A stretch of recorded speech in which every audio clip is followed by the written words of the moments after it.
Alright guys, Murph's here. And today I want to discuss the viability of the 5.56. What do I mean by that? What exactly are we getting at here? Because Murph, you've discussed the 5.56 cartridge a lot over the years. Long-term viewers of the channel have seen my cartridge discussion video, link in the description. They have seen my 308 versus 5.56 video, link in the description, and many, many more.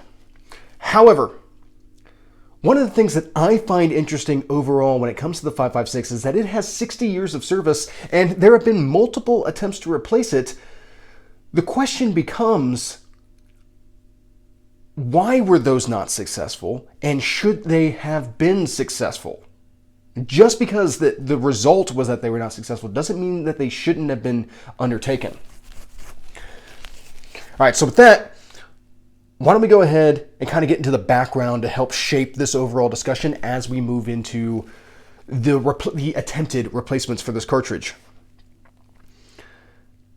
After the end of World War II, NATO would be stood up, the North Atlantic Treaty Organization. And this would be a collection of countries that decided that, you know what?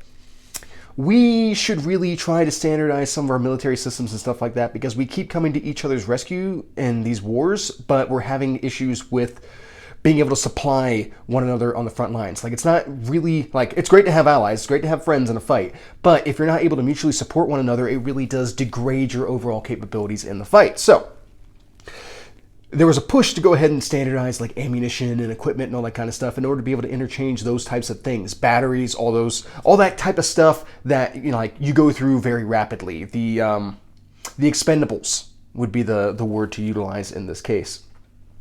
Be able to utilize the same expendable equipment, expendable resources. So that way you don't run into a situation where you have American and British troops on, sharing the front line or something like that, and British troops need additional rifle ammunition, but their rifles are chambered in .303 and the Americans can only provide them .30-06. Now, having mentioned the Americans, the other countries in NATO were wanting to move towards intermediate cartridges because everyone got a good look at the STG-44 and they're like, that's kind of cool. Maybe we should try to go something along those lines. The US, on the other hand, would develop a shortened version of the .30-06 that would come to be referred to as the 308. Shooting the same projectile weight, 150 grain bullet at nearly the same velocity and a shorter overall cartridge length, taking advantage of advancements in propellant. This way, it would better fit into a slightly lighter rifle platform, be able to be combined with efficiently sized magazines and all that kind of stuff. And the U.S. is like, excuse me, allergy season. The U.S. is like, this is it. This is the thing. And the rest of, Europe and the other allies are like, but is it? Like, it'd be really cool if we went with something a little bit smaller and lighter weight. And the U.S. is like, 308 or bust, and that is how we get the 7.62x5.1 adopted into NATO service. Now, this cartridge, and generally whenever it is that we discuss cartridges on this channel, we also discuss rifle platforms. Not so much as a review of rifle platforms, but because that adds to the overall contextual discussion, and this is a contextually based channel.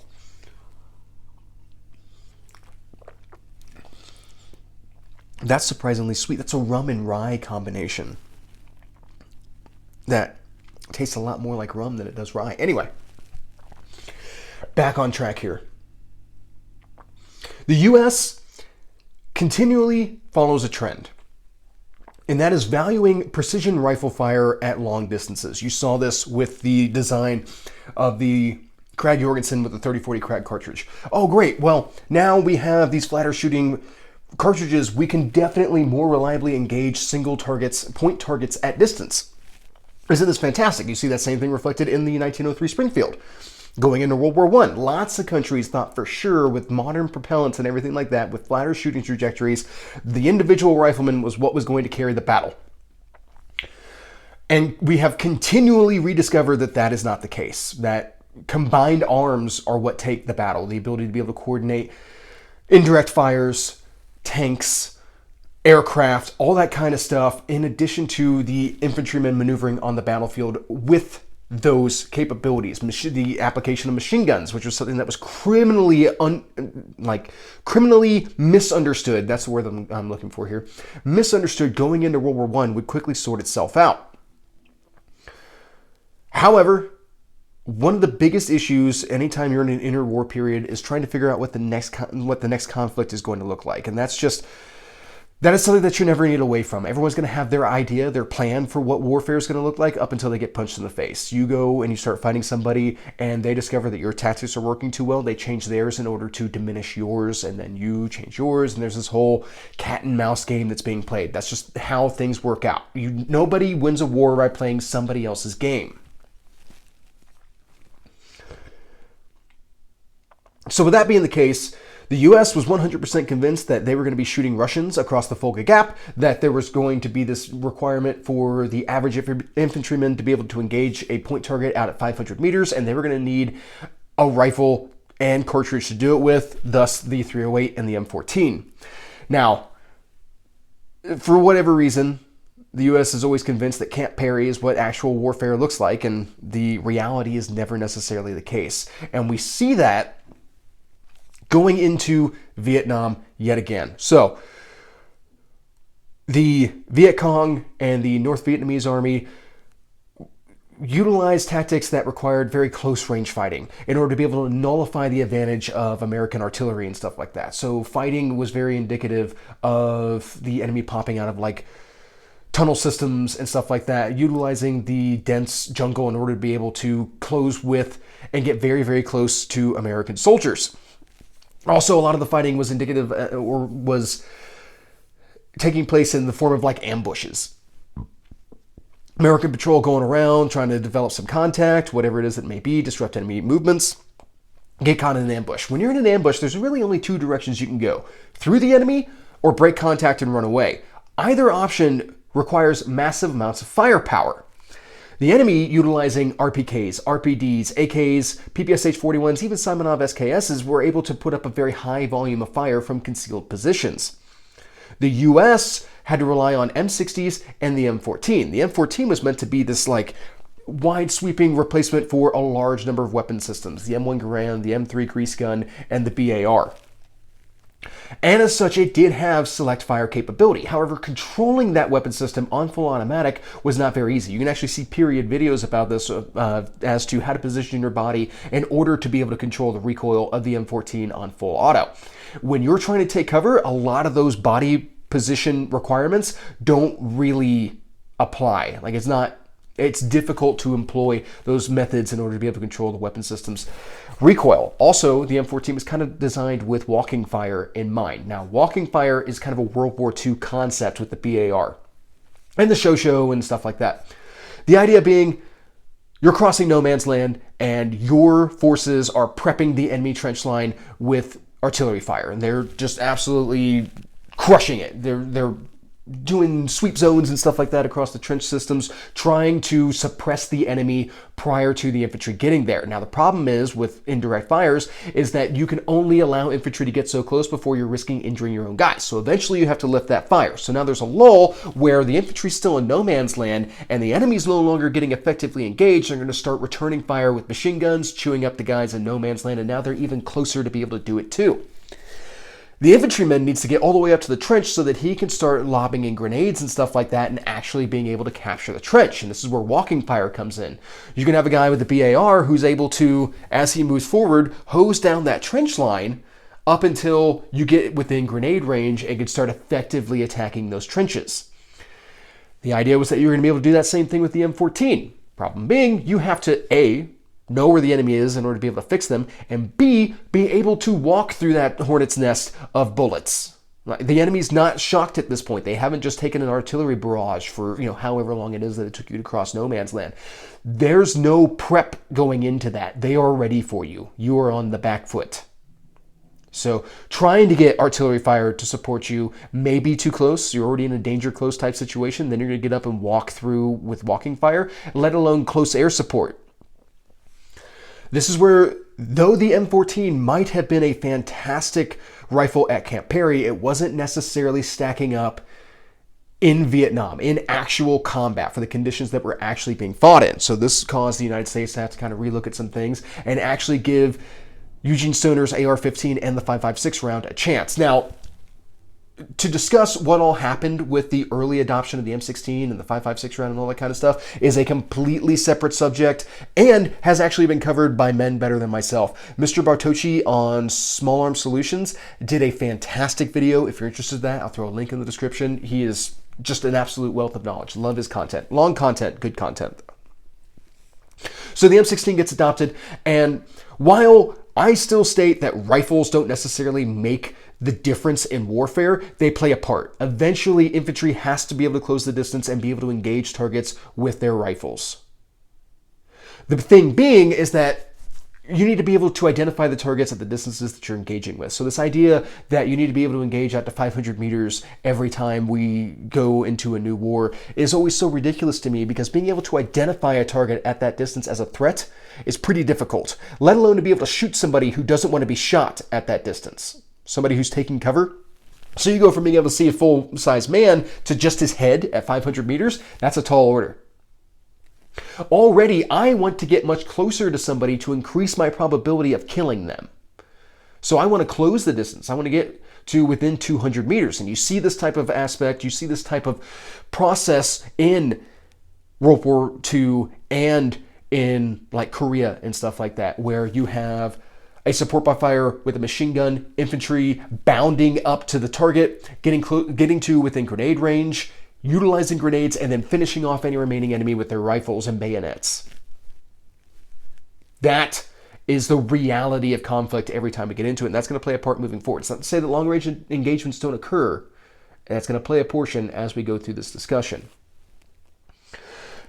Now, after Vietnam, I don't know if there was really a lot of discussion about the efficacy of the 5.56, and though it does have some shortcomings, being largely pinned around like velocity and stuff like that, and maybe not necessarily having the best penetrative capabilities, that would be attempted, at least, to be solved by the M855 62 grain penetrator round, and eventually the M855A1 going further into the GWAT. And this is where we arrive now. We're in the GWAT, and there start to be some questions about the efficacy of the 5.56. One of the things that's cited is that it's taking multiple shots to put down enemy fighters, especially when you're doing like close range stuff and stuff like that. The rounds are just ice picking through the bodies. They're not tumbling or anything along those lines. Now, to some extent, I place that on the fault of the 62 grain M855 attempt at a penetrator. I think sticking with 55 grain ammunition, the original M193, would have been a better performer in that aspect, and trying to make the 5.56 into something it's not, which is an armor penetrating round, is, I think, the undoing of the 5.56 in general. But regardless, that's what was going on. So enemy combatants were taking multiple hits and they were continuing to fight. Now, something to keep in mind, rifles are significantly more powerful than handguns, and sometimes overly so. There are still lots of circumstances where you can shoot somebody and though they are still fighting, they are dead. They just don't know it yet. It's kind of like if you heart shoot a deer, you know, you're out hunting and stuff like that, you place a round through a deer's heart and it'll still run 100 meters or so just based off of instinct and an adrenaline dump. But that deer's dead. It's going nowhere. It's not going to like shake this off. There's no recovery. It's not going to go to a little deer hospital and get better. That animal's dead. It just doesn't know it. And it's the same thing whenever it is that you're engaging humans. Now, does that mean that, well, bang, bang, bang, I shot you, you're dead, I'm just going to sit here and wait now? No, that person's still potentially a threat, and that's definitely an issue. But there's a couple of different ways that you can solve that. So I've known guys that trained only headshots. So because you know what? You go ahead and punch a couple of bullets through somebody's brain, they don't get back up. It's pretty much lights out right off the bat, as long as you put in good headshots. You can't get glancing blows that don't actually do what it is that they're supposed to do. I've also known some guys who entirely worked around Mozambiques, 2 to the chest, 1 to the head. There's 2 things for that. 1, it works really great if you're potentially dealing with body armor-clad opponents. And then 2, you go ahead and you get that good, large center mass target right off the bat, so that if you miss your headshot, you still at least already did work here. And you're, for sure, zipping that person closed. And speaking of zipping, I know at one point, and I don't know if this is still the case, but CAG, they entirely trained around the idea of pretty much unzipping somebody. So putting a burst of machine gun fire from pelvis to chin in order to make sure that that person was dead. You go ahead and you stitch somebody's spine like that, they're not getting back up. You also, and this is the same thing, this also applies to going with with defeating body armor and stuff like that, you can go after the pelvic girdle, because the pelvic girdle has two things going for it. One, you've got a lot of blood vessels, major arteries and stuff like that going through that area, that if you pierce one of those, that person's not going to make it. And then two, you also break the pelvis. People don't stand very well with a broken pelvis. So they're not going to be able to fight as well from the ground. You've complicated their overall capabilities and stuff. And now you can go ahead and kill them. I knew a guy once who he claimed that people were basically giant water sacks. If you poke them nice and low, all the good stuff is going to flow out.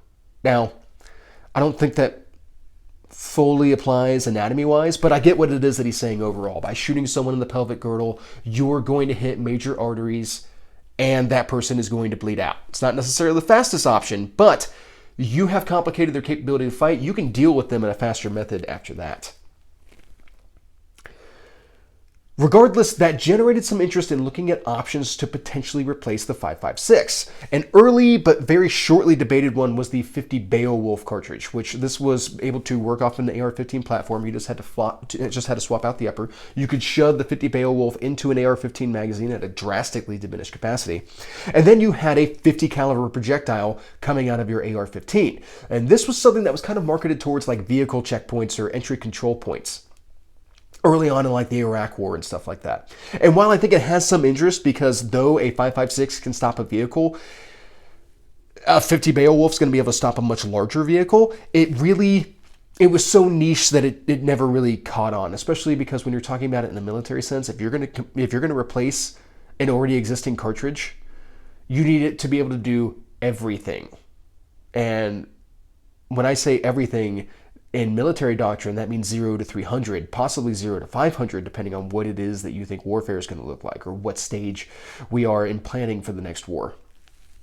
And a 50 Beowulf was definitely not going to do 500. In addition to that, anytime, this really shapes the conversation moving forward, anytime a government talks about going to a new cartridge, it doesn't just have to like look at the efficacy of that cartridge. That cartridge has to be so effective that it warrants the cost and logistics of replacing every round of stockpiled ammunition that already exists. Cartridges, very good cartridges, have been abandoned for that logistic process. The 30-06 and the development of the M1 Garand. There were other cartridges that were being entertained that had tangible benefits over the 30-06, but not tangible enough to constitute the cost of replacing the 30-06 when there were already vast stores of the ammunition. Now, the next option we wind up looking at is the 6.5 Grendel. And the 6.5 Grendel has some really interesting performance capabilities about it. Yet again, this is a cartridge that works around the AR-15 platform. You just have to swap out the uppers. Originally, it was designed for a longer barrel in order to be able to compete for performance against a 308 out of an AR-15 platform. But just like anything else, you could combine it with a shorter barrel as long as you understood the trade-offs that were going on with it. Same thing with the 5.56. And it also pulled more mass. So you're getting 123 grain projectiles as opposed to 55 grain or 62 grain projectiles. The smallest projectile made for the 6.5 Grendel that I can think of off the top of my head is 90 grains. That's still much bigger. That's 30% additional to the 62 grain projectile. So there's more mass. There's also more surface area to the bullet because you have the vaunted 6.5 millimeter long slender projectiles, which also give it better ballistic coefficients out to range and all that kind of stuff. While this cartridge had some really fantastic benefits to it, the only kind of like minor thing was once again putting it into an AR-15 magazine kind of compromised capacity. But I think the issue became that the drive at this time was not necessarily longer range performance. At this time, was not necessarily longer range performance. It was the concerns for the short range, just ice picking through. And I think really you're going to run into that issue with pretty much any rifle cartridge. If you switch to shotguns, you're going to have less of a concern when it comes to that. But you don't really have the versatility of a rifle when it comes to engagement distance if you look at a shotgun. So it's very difficult to kind of like drive that line whenever it is that you're discussing these options. So though the 6.5 Grendel is a very interesting counter offer to the 5.56 and even a challenger to the 308, logistics, I think at the end of the day, logistics are what won out as far as the concerns for whether or not it would be worthwhile to switch over to this particular cartridge. Now, after the 6.5, you also have the 6.8, which, again, fantastic performer, fit into AR-15 magazines, fit into the AR-15 platform, had greater performance, larger bullets, higher velocities, worked better in short barrels than the 6.5 Grendel does. However, I still think economy of scale is what wound up taking out the 6.8 as well. So both of these cartridges initially, we'll get into that more here in a minute. 6.8 SPC is what we're talking about right now. So though both of these cartridges have very tangible benefits, they did not necessarily usurp the 5.56. The 5.56 would continue on. It would see the development of the M855A1 with the purpose of trying to replace or trying to defeat body armor. Though I find it interesting that the US was so dead set on body armor at a time when it was fighting farmers in Afghanistan, who were not necessarily on the reg running around in body armor. Now, discussing the GWAT, there was a very specific set of circumstances in which very tangible issues, performance and application issues were identified with the 5.56. And that was specifically with anybody who fought in the south of Afghanistan, Helmand, Kandahar, Nangarhar provinces and stuff like that, where engagements would frequently be out to 500 meters. Some dude lighten up a patrol with a PKM out at those distances. So you run into a couple of things there. First off, identifying where the threat is. At best, you've got guys walking around with like ACOGs, which like, yeah, 4 power is better than no power, but 4 power is not the greatest magnification to begin with, nor is the ACOG the greatest optic in the world. I said what I said. But in addition to being able to identify that target, 500 meters is kind of like the max engagement envelope for 5.56, and not everybody's necessarily up to a 500 meter 5.56 shot, even after having identified that target. So this is where you start to see 308 DMRs come back in, the M14 EBR, the 2010s, the 110s, all that kind of stuff. SCAR heavies with special forces teams, in order to be able to engage those lone combatants that were fighting at those distances, or even multiple combatants. The whole idea being that now you switch over to a cartridge that has longer range performance. And this is something where a 6.5 or 6.8 could have fit in really well if that fighting had been problematic enough to require the adoption of an all-new rifle and cartridge, which apparently the United States government decided it was not.